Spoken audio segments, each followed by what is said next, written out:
to all our Malaysian, okay, everyone single of us. So we are really glad that we managed to organize this forum successfully.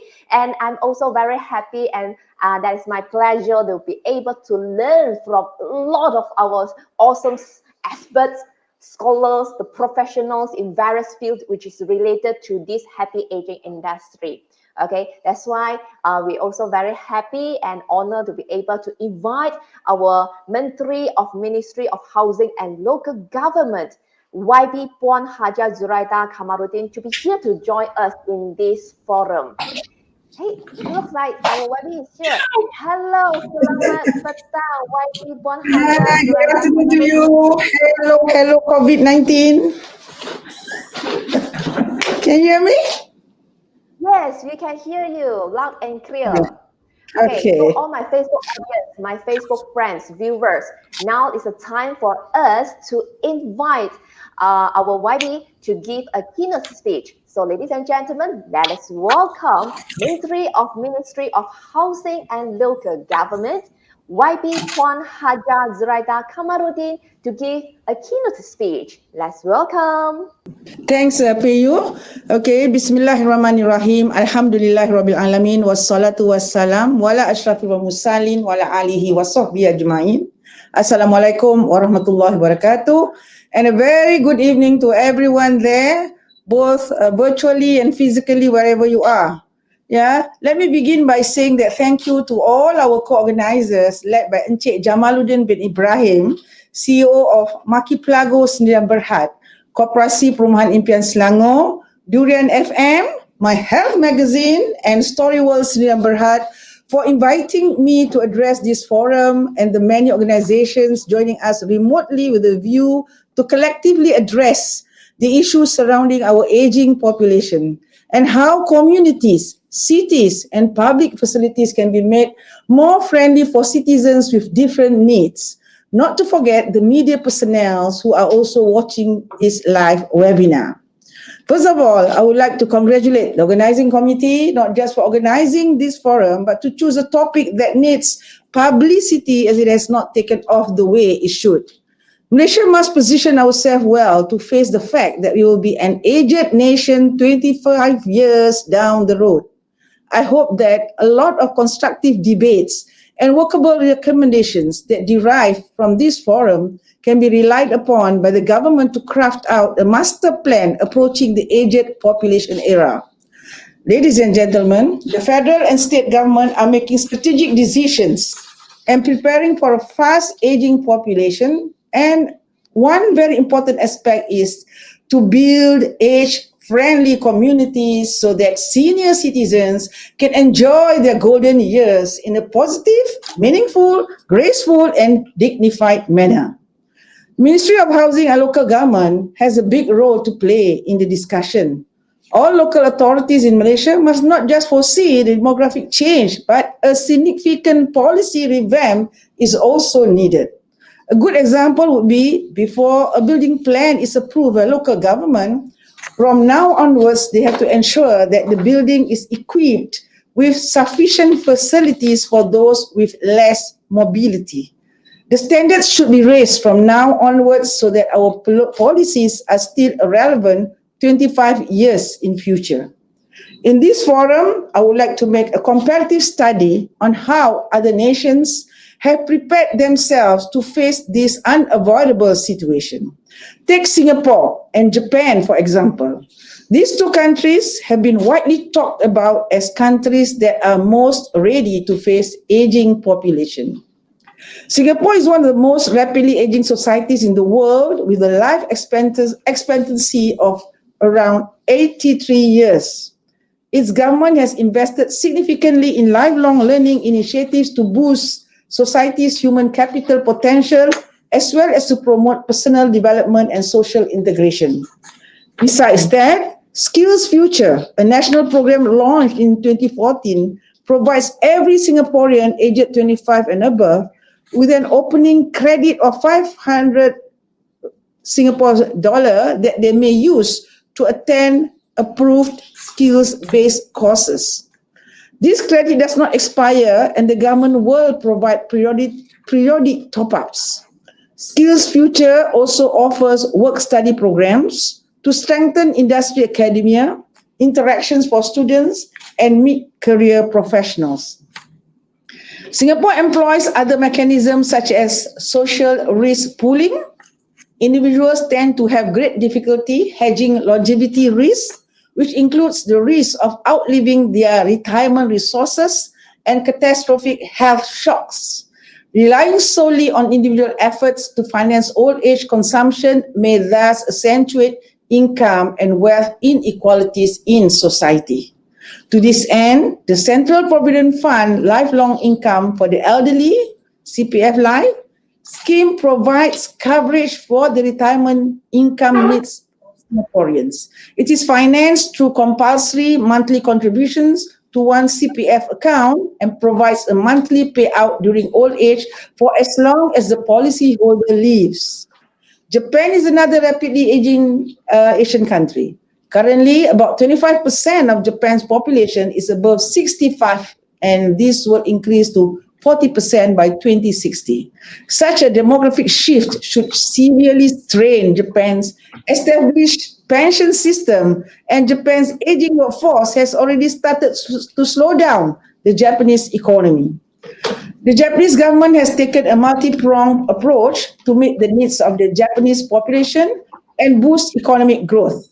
In the year 2000, Japan implemented a comprehensive long-term care insurance known as one of the most generous and comprehensive health insurance in the world. The insurance pays for professionally designed and government-approved care plans that offer the elderly a choice of different care models, such as living in assisted care facilities, home care and assistance with grocery shopping. The Japanese government has continued to improve care plans in 2011 by introducing more care models that integrate healthcare, preventive care, and long-term care. It goes without saying that Malaysia should learn as much as possible from these countries so that our country shall continue to prosper, especially in our preparation to face an aged population era. As our daily role in developing more inclusive and conducive environment for people at all ages, the Ministry of Housing and Local Government is committed to improving the livelihood of our senior citizens and inculcating an age-friendly culture. We ensure that our policies take into account of the implication and impact of demographic change, introducing measures to make our neighborhoods more conducive to healthy aging. Inclusivity, nurturing care, empathy towards elderly, and housing priority for elderly is also one of our key priority under our National Community Policy and the National Affordable Housing Policy. Furthermore, we have also outlined physical planning guidelines for aging society to guide our state government and municipalities with their city planning.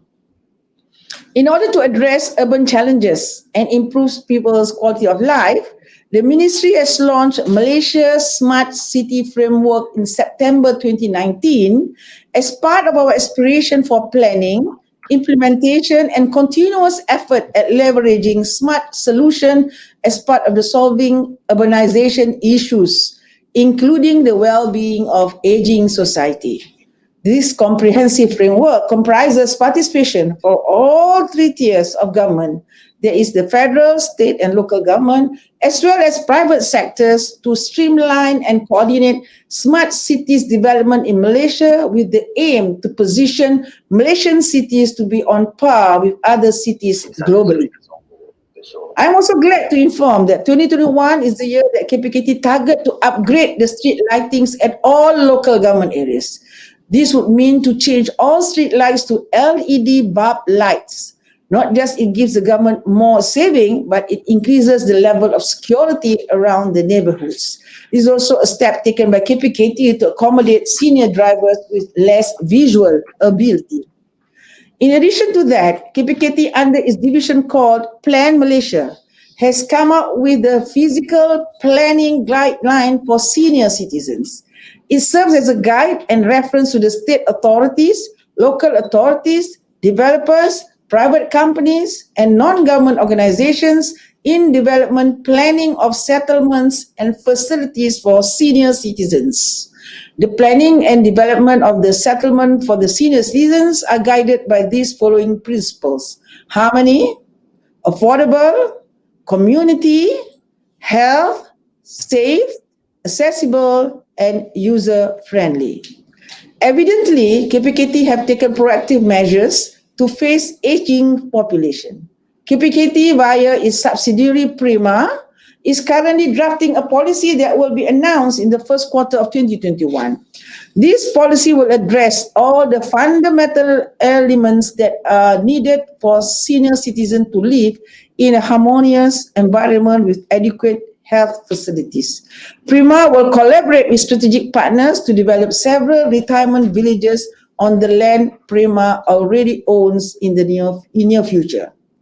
Last but not least, today some of us are elderly. The fact is, one day we will all be elderly. Even the young ones are impacted directly by the prospect of living a longer life. So you see how aging is relevant to all generations. Where we live also impacts how we age, and so it is vital that cities can be a shining example of intergenerational solidarity, caring, and inclusiveness. Aging brings both challenges and opportunities, so it is important that we balance our policy making for the elderly, but not just the elderly, but everyone across the entire life cycle. Living longer in better health is one of the highest expectations of citizens across the globe. This brings challenges and opportunities. Let us seize the moment together to find the best policy solutions to make our cities a wonderful place to live through the whole life cycle.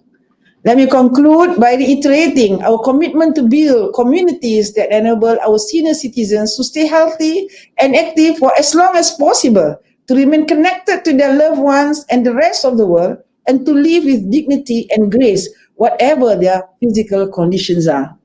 On this note, I wish this conference every success and all of you a fruitful and stimulating discussion. Let's all continue to join hands to add color to life and life to years. Thank you, ladies and gentlemen. All the best for your forum. Thank you. Thank you so much, YB Puan Hajah Zuraida Kamaruddin. All right, so this is the keynote speech by YB. So now, ladies and gentlemen, all my Facebook viewers and audience, my friends here, now will be our press conference session, and this is our virtual press conference. And now I would like to welcome all our lovely media partners to join us in this press conference. So first of all, I would like to share with all of you how to we run this press conference. So if let's say you do have a question you would like to ask YB, then I would like to have you to raise your hand, and then after I will invite you to ask the question accordingly. And for those media partners, actually you join in, but you don't have the mic, and you actually can type your question in the chat box, and I will help you to ask afterwards. Okay. So now, YB, are you ready? Yeah. Thank you. So our media partners who actually will have the question relate to our Malaysian Aging Population Forum, and you would like to ask YB.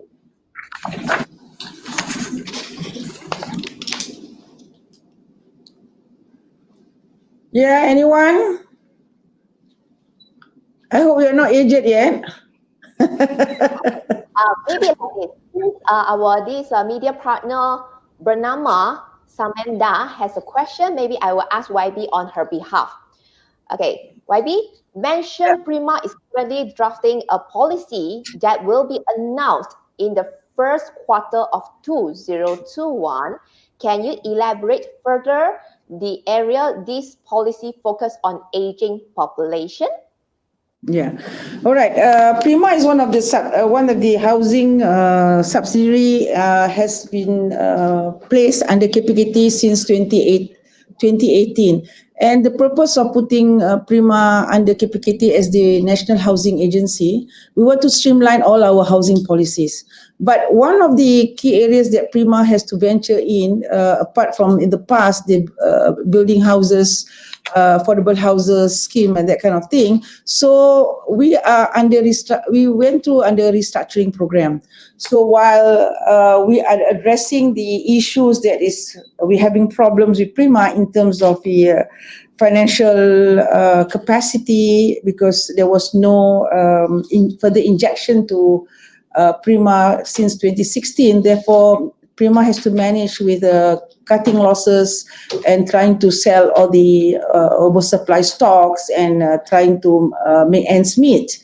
But at the same time, we are able to identify all those productive lands that is still available for us to conduct construction and conduct businesses and development. So with this new approach, we have adopt a new model, business model, where we are going to have programs, to do joint venture programs with developers. We provide the lands and we open up the proposals for them to come out with ideas and suggestions or designs for this sort of concept. And one of it is, of course, the aging society or the aging village concept, where we want to provide because when you talk about this aging village concept, we have visited a few. That some like that one, those in Australia.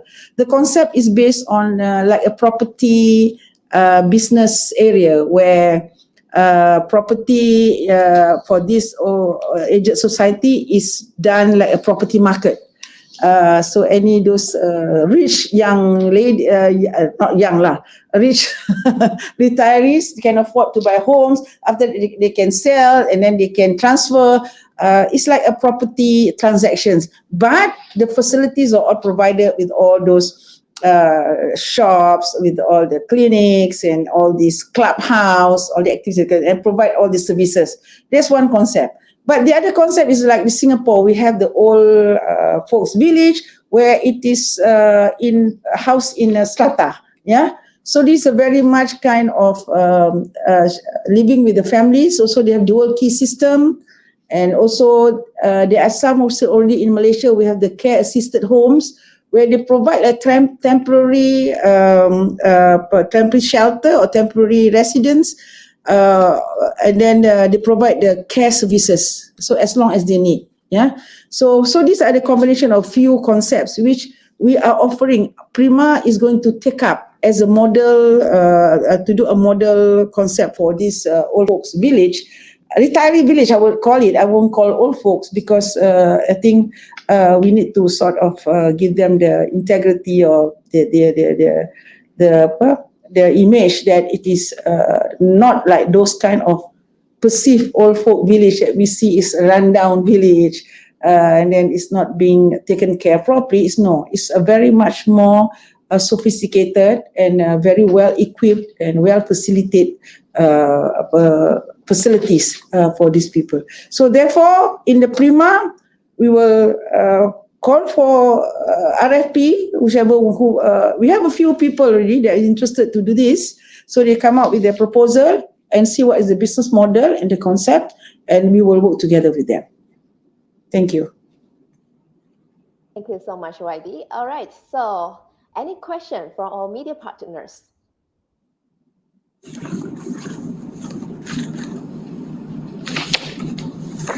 So some of the countries I see when they have this retiring home village, it is a very lucrative business actually. So the one in Australia I saw is it is a complex for retiree home village, and they have clubhouse where they like to socialize. Why do we need to have this retirement village? Because when you go old age, because now this is not the era, this is the modern era now. Why our parents, I think my parents, me, not my parents, I think is the old school of thoughts. I think for me, when we grow old, I think some of us when we grow old, I think we are looking for a more different concept of living your old age, because you want to be in your peer group. You want to be people in the same wavelength. So you want to still share ideas. You still can interact. So therefore, they need to come together in one community so that they can also be productive actually to still preserve in whatever they are, in whatever the area they are specialized in their career in the past, they can utilize that. And they also can transfer this knowledge to the youngsters making activities in the complex, in the housing areas that they are in.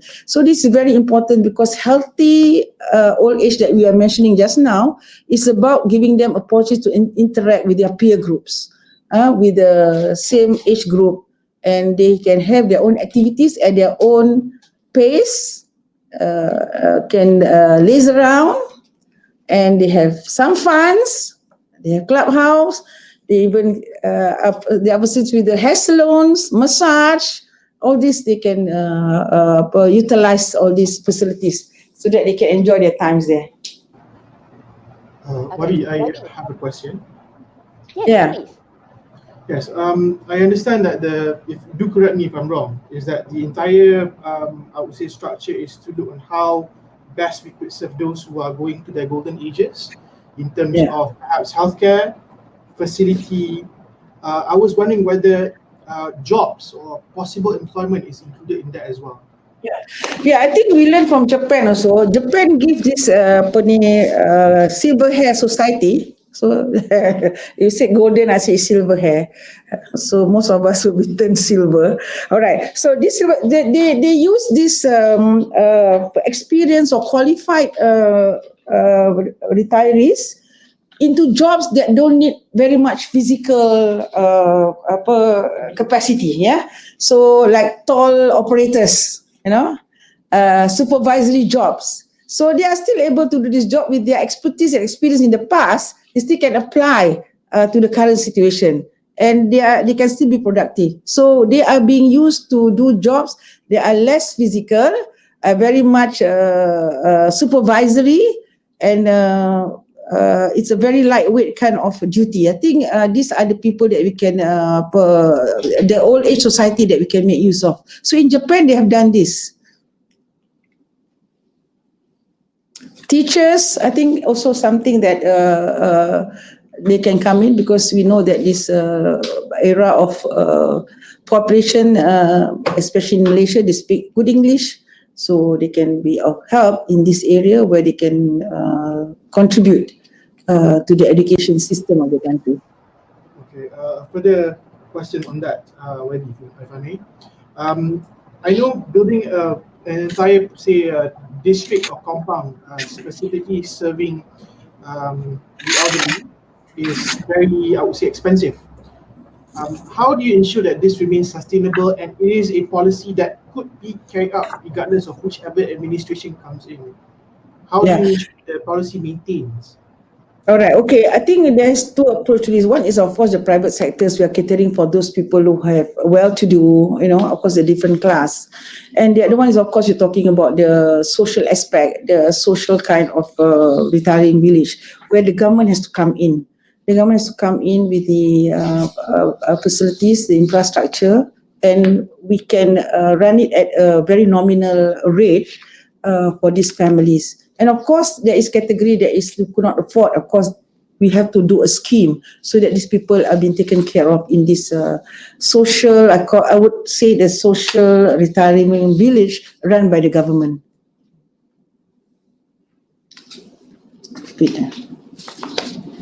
Yeah, so we also will try to convert, transform existing buildings where we would have less capital investment. Yeah.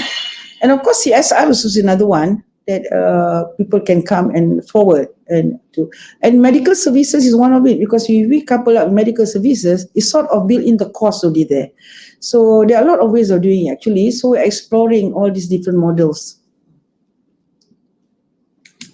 Okay, YB, that is a question from Samantha from Pranama Media.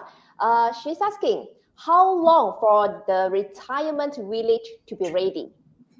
Yeah, now we are already starting in the planning. Like the Plan Malaysia also is working on the physical aspect of the guidelines. So we have already interested parties, because Prima has sort of advertised the different location of lands that we have. Some of it is located by the beach in Pulau Pinang, yeah, and in Malacca. So it is quite a good location for retirement village where they can have the environment, the fresh environment of the sea and the waters, which is good for their therapy actually. So these are the first choice location that they are looking into actually. All right. Any more questions from our media partners? Just to add on the aging village, is there any ETA or any specific timeline that we could expect to see the first ever model? I would expect in 3 years' time from now, because normal construction I would take about, I think maybe fastest is 2 years. With COVID, even is going to be faster. So we are now actually in the process of selection. So once things are ready, because normally depending on the size of the complex, but in this instance, I think we are not talking about strata. Most of it is talking about more landed and low rise. I think it should be about the fastest is about 2 years.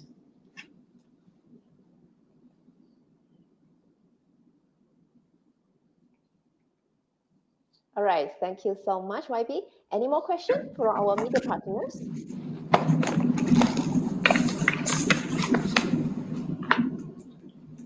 Okay, would you want to send your parents there? Media. Yeah, don't be mistaken, because gone are the norms, the perception that parents will feel abandoned to be sent to this retirement village. It's no more there. It's the old thinking is such. But your parents will want to have their own peer group. They want to have their own time, their own space actually. So with these sort of facilities, they can be healthier and more productive, and also can live longer. I believe so. And but of course, you have the freedom to come and visit them, and they also can spend time on weekends or once a month to your homes with your kids and that kind of thing. So I think this is the new era, change in the way these old people wants to run their life at the old age. Okay. Existing retirement village. Okay. Ada dekat Meru. 3 acres. Private sector. Yeah. So actually in Malaysia we have a few retirement village already. There's one in Meru, but it was a very moderate kind of standard where they run still in the old way style. Yeah. So but we have this Lotus Care Assisted Retirement Village. Assisted living, where those old people, aged people with some kind of sickness and disabilities and that kind of thing. So probably the children also want to send the parents there because they are properly taken care of, because you don't have the expertise in terms of medical, in terms of nursing, in terms of doctor's attention. So it's better that your parents be there. Yeah. And then you can visit them, and at least you are sure that they are taken care of properly. Okay, YB, there's a question from Jasmine from Sinju. She would like to ask how much the cost for this retirement village. Yeah, it all depends on the facilities and how sophisticated is the retirement home itself. But then we would be talking about the medium range. Yeah, this is the most of the group that. The age group that we're talking, for income group we're talking about, yeah. So I think medium range is actually about maybe 5 to 600, 4 to 600. So that also depends on the assisted living that they need, what sort of care they need, you know. So this is, I'm talking about private sectors. But if talking about those government run, government subsidized, I think should be not more than 200 ringgit or so.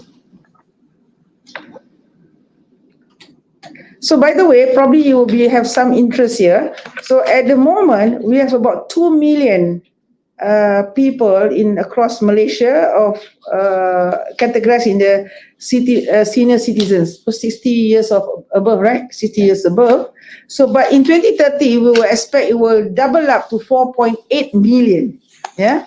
So actually, this is a very important for long-term plan for the government, because If we tackle them now, so the government will spend less in healthcare, in hospitals, in medication. So because they are being taken care earlier, and therefore when they age, so the chances of being complicated with some diseases, sickness, and that kind of thing, so will be lesser. So we have to start early. So this saves the government a lot of things, because hospital, care, doctors, medication, So for long-term purposes, these should be taken up by the government very seriously. Thank you so much, YB. All right. Yeah. Any more question from our media partners? Yeah. Any else? Anything else? Jasmine, anything else? You Saikong ah? Where is Saikong ah?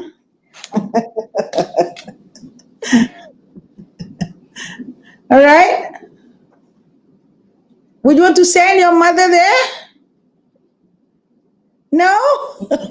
You got no time to look after your mother. You sibuk with the berita-berita.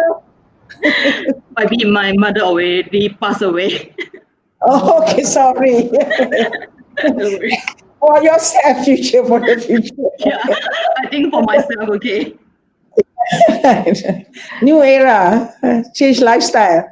Yeah. Okay. Okay, any more question?